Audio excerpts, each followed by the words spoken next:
સખત પ્રયાસ છે કે મેયર ભાગે છે, મેયર ભાગતા પ્રયાસ નથી। નથી બેન, આ સત્ય હકીકત છે।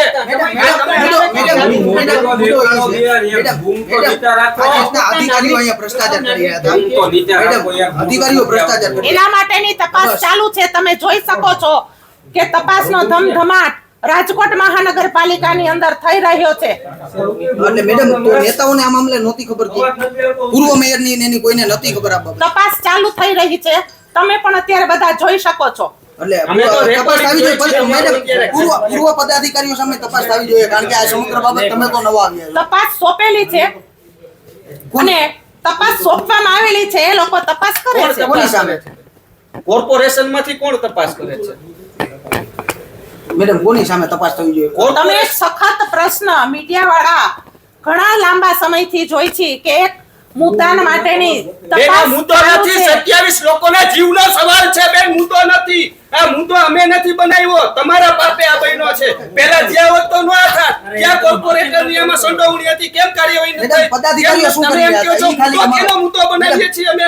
તમે કયો અમે શેનો મુદ્દો બનાવીએ છીએ? આ સચ્ચાઈ છે એટલે અમે જીવ કરે છે। મેડમ આપના મતે પદાધિકારીઓ સામે સખત આ જોઈ રહ્યા છીએ કે અત્યારે રાજકોટની અંદર સરકાર દ્વારા પણ તપાસ થઈ રહી છે અને તપાસ થતી પણ રહેશે।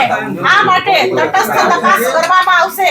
આમાં લાગણી સભર અમે પણ છીએ, લાગણી સભર પત્રકાર તમે પોતે પણ છો। જે દ્રશ્ય રાજકોટની અંદર આપે સૌએ ક્યારેય નથી જોયા અને મેં પણ નથી જોયા, જ્યારે કોઈના લાડકવાયામાં હોમાયા છે, એની લાગણી એક માતા તરીકે મને પણ હોય છે। તો આ તકેનો ધમધમાટ તમે પણ જોઈ રહ્યા છો કે તમે પણ આમાં દરેક જગ્યાએ જાવ છો ત્યારે તમને પોતાને પણ એક લાગણી છે મેડમ કે આને આપના માટેની આંસુડા વયા ગયા છે। તમને અત્યારે એક માતા આંસુડા કરતા માતા તરીકે ભલે જે સ્ત્રી માતા બની ન હોય અને માતા જે બની છે, સ્ત્રી માત્ર હંમેશા લાગણીશીલ હોય છે। એ લાગણી દેખાડવા માટેની કે આંસુડા પાડવા માટેની કોઈ જરૂર નથી હોતી, એના શબ્દોમાં આવી જાય છે।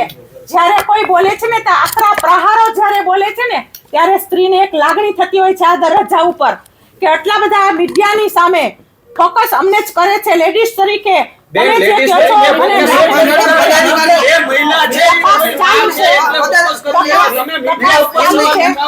કોઈ મીડિયા ઉપર સવાલ તમે એમ કહો છો આટલા સવાલો કરવાના છે, તમે નથી કર્યા એટલે આપ રાજકોટના પ્રથમ નાગરિક છો। આ પદાધિકારીઓ સામે પૂર્વ, ભલે હું એમ નથી કહેતો, પદાધિકારીઓ સામે પણ તપાસ થવી જોઈએ। આપની ખાલી ચોક્કસ તપાસ થવાની છે। ક્યાં મને અત્યારે તમે ક્યાં આ બાબતમાં કોઈ પણ પ્રશ્ન તમે પૂછશો તો તપાસનો ધમધમાટ ચાલુ છે। જે તપાસ થશે એ થવાની જ છે। આ બાબતમાં હું મારું નિવેદન નહીં આપી શકું, કેમ કે આ નિવેદન અમુક આપણને કહેવાની જરૂર હોતી નથી।